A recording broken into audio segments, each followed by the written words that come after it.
Sa pagbaba ng hagdan, ano ang sa kanila ay nag-aabang? Ikukwento ko sa inyo kung ano ang nangyari sa buong pamilyang ito. Nang ika-23 ng Agosto 2013, sa isang maliit na bayan sa Russia, ang ama ng 8 taong gulang na bata na si Maria Chelsheva ay nasa kusina ng maliit na tahanan ng pamilya. Samantalang ang kanyang lola ay nananahi, ay gumuguhit naman ng kabayo itong si Maria. Sabay dahan-dahan ay kinukulayan pa niya. Tutok na tutok naman ang kuya nito sa paglalaro ng video games niya. Nakaraang buwan lamang nandalhin siya ng kanyang mga magulang sa isang pataniman kung saan naranasan niya na makasakay ng kabayo. Simula noon, hindi na maawat pa ang pagkahilig nitong si Maria sa mga magagandang mga kabayo. Kaya naman, kahit pa sa pagguhit ay giliw na giliw ang bata. Sa kabilang banda ng tahanan nila ay naroon ang kanyang ama sa kanilang maliit na kusina. Abala ang 42 taong gulang na si Mikhail Chelsheva sa paghihiwa ng sibuyas niya. Maluha-luha man ito, tuloy-tuloy pa rin ito sa paghihiwa. Paminsan ay nililingon nito ang kanyang supling at saka tila ito ay kanya nabibiruin. Maya-maya pa ay napahinto ang ama. May kulang na lahok sa lulutuin niya para sa hapunan ng kanilang buong pamilya. Kaya naman nilakasan niya ang boses niya upang marinig ito ng kanyang asawa. Ito ay ang ina ni Maria na siya namang nagsasampay sa likod bahay nila. May patatas ba tayo? Kailangang itong ilahok sa lulutuin ko. Mula sa likod bahay, sumagot naman ang ilaw ng tahanan. Meron nasa ibaba. Pero lumang-luma na, baka nabubulok na. Kaya naman dahil mainit na ang kawali, iginisa na ng aba ang sibuyas. Saka nagmamadaling bumaba ito sa silong ng kanilang tahanan. Sa pagdaan ng ama sa harap niya, biniro pa nito at kiniliti ang bunso na si Maria. Sa pagbaba ng ama sa silong ay isinara nito ang pinto. Saka patuloy ang lahat sa kanilang kanya-kanya naman na ginagawa. Maya-maya pa, naagaw ng kanilang pansin ang isang amoy na tila ba nasusunog na bagay. Nang kanila itong lingunin, ang sibuyas na ginigisa ng ama ay nasusunog na pala. Nagsimula ng kumalat ang usok sa kisame. Agad nananakbo ang lola nitong si Maria. Paypay dito, paypay doon. Agad nitong inalis ang nasusunog na kawali. Saka nito pinatay ang kalan at binuksan agad ang mga bintana sa banda na may kusina. Samantalang agad din nananakbo kasunod ay ang ina nitong si Maria. Nagulat si Anastasia sa kaguluhan sa loob ng bahay nila. Nang makita na ina na nasunog ang niluluto na iniwan ng asawa, ay agad nitong tinawag ang pangalan ng padre de pamilya nila. Mikhail, ano ba? Nasusunog na tong sibuyas. Halika dito, ayusin mo naman ito. Ngunit wala doon si Mikhail. Ito ay nasa silong pa rin dahil sa inis sa mistera na siya naman napakatagal-tagal sa silong. Napagpasyahan nitong si Anastasia na sundan na doon ang kanyang asawa. Sa pagpunta nito sa silong ay isinara muli nito ang pintuan sa kanyang likuran. Samantalang ang lola naman nitong si Maria ay abalang-abala sa pagsasalba sa mga nasunog na ginisang sibuyas. Binubusisi nito kung alin pa ang pwede at itatapo na ang sunog na. Ngunit makalipas pa ang 5 minuto, napalingon itong si Maria sa pintuan ng kanilang silong. Matagal-tagal na sa isip-isip niya, bakit hindi pa rin umaakyat muli ang kanyang ama at ina? Kaya naman nakatingin ito sa pintuan ng kanilang silong na siya namang napansin ng kanyang mahal na abuela. Tila ba sabay nilang hinihintay na bumukas ito, umakyat ang kanyang anak at manugang. Ngunit sa bawat segundong tila ba patagal ng patagal, walang sino mang umaakyat alinman sa mag-asawa. Kaya naman napagpasyahan ng lola nitong si Maria na tingnan na niya ang mag-asawa na kanina pa dapat ay nakabalik na. Kaya naman sinundan ng tingin ni Maria ang kanyang lola. Nilagpasan pa nito ang kuya niya na abalang-abala sa paglalaro ng video games niya. Sa tapat ng pintuan ay sumigaw ito, "Ayos lang ba kayo dyan?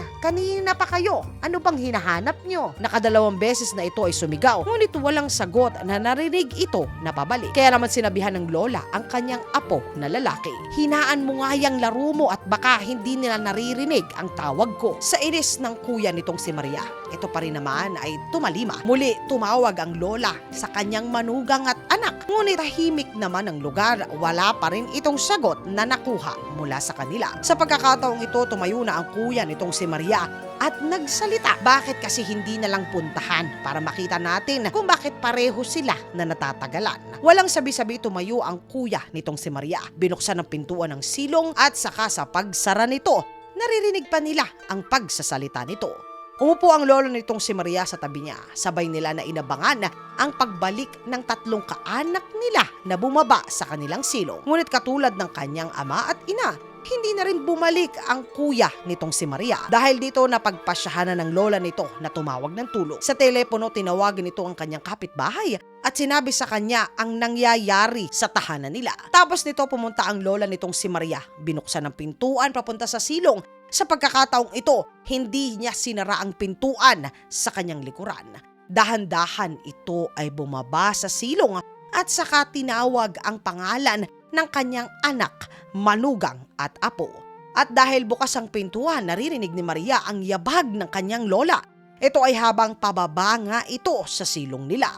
Maya-maya pa nakarinig ito ng tila ba may bumagsak sa lupa at binalot ng katahimikan ang kanilang buong na tahanan. Sa pagkakataong ito, binalot na rin ng takot ang bata na si Maria.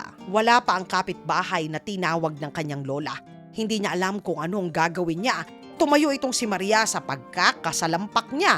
Dahan-dahan itong tinungo ang bukas na pintuan papunta sa kanilang silong. Tumayo ito sa dulo ng hagdan. Doon tanaw na tanaw niya ang dilima ng silid na kanyang bababaan. Takot na takot man ang batang si Maria. Dahan-dahan pa rin na binagtas niya ang hagdan pababa. Matapos ang 10 minuto sa wakas, ang kapitbahay na tinawag ng kanyang lola ay dumating na sa bahay nila. Nagsimula nitong tawagin ang ama ng tahanan na si Mikhail matapos ay ang ina na si Anastasia. Ngunit walang kahit na anong sagot na nakuha siya. Dahil dito nagpasya ang kapitbahay na pasukin na lang ang tahanan. Doon sa kanyang pagmamasid, wala na isang tao sa sala kahit pa sa kusina. Napukaw ang atensyon ng kapitbahay sa isang iyak na kanyang naririnig. Langsundan nito ang pinanggagalingan ng hikbi. Natanto nito na ito ay nagmumula sa silong ng tahanan ng pamilya. Kaya naman dali-dali ito na nagtungo sa silong, doon nagulantang siya sa kanya na nakita. Nakasalampak sa gilid itong si Maria at walang tigil sa kaiiyak. Sa paligid ng bata ay natanaw niya na ang ama na si Mikhail ay nakabulagta. Maging ang may bahay nito na si Anastasia, ang panganay na anak nila at maging ang kanyang lola. At dahil hindi nito alam kung anong nangyayari, maliban sa alam nito na hindi tama ang kanyang mga nakikita, agad nitong kinuha si Maria pabulusok at inakyat sa taas palabas ng kanilang tahanan. Sa kadali-dali na ito ay tumawag agad ng tulong. Sa pagdating ng mga otoridad, agad nilang siniyasat ang buong kabahayan na doon ito ay ang kanila na natuklasan. Ang buong pamilya ni Maria, lahat ay walang buhay na. At ang salarin sa kanilang walang oras na pagkawala ay ang mismong patatas na kanila sana na magiging hapunan. Lumabas po mga katinagalo ko sa investigasyon na sa tindi ng kalumaan ng mga patatas, ito ay nagsimula na mabulok. Sa pagkabulok nito, nagkaroon ng chemical na reaksyon ng patatas na naging hangin naman na siyang bumalot sa kanilang silong. At dahil saradong-sarado ang silong, walang maaaring labasan ang nakalalason na hangin. Nang bumaba isa-isa ang bawat miyembro ng pamilya, isinasara nila ang pintuan sa kanilang likuran. Kaya naman hindi pa rin nakalabas ang nakalalasong hangin na siya naman na kanila na hininga habang sila ay nasa ibaba ng silong ng bahay nila. Nang mahinga nila ito dahan-dahan ay nawalan sila ng ulirat at madalian na nawalan ng buhay. Nailigtas si Maria ng kanyang lola. Ito ay dahil iniwan nitong bukas ang pintuan nang siya naman ay ang bumaba sa silong. Kaya naman dahan-dahan ang nakalalasong hangin ay nakalabas sa silong at sa wakas nakatakas papunta sa labas ng kanilang tahanan. Nang si Maria na ang bumaba ay halos wala na ang nakalalasong hangin kaya hindi siya napahamak katulad na nangyari sa kanyang buo na pamilya. Sa katapusan, tanging si Maria lamang ang naiwan ng kanyang buong pamilya dahil sa patatas na kanila sana na magiging hapunan. Mga katinagalog ko, ano po ba ang paboritong ulam nyo? Isulat po ang inyong saloobin sa comment section sa ilalim. Ang may pinaka magandang sagot po na mapipili ay magkakamit pa rin ng 100 Gcash load. Mga katinagalog ko, maraming salamat po sa pagsama ninyo sa isa na namang segment natin sa araw na ito.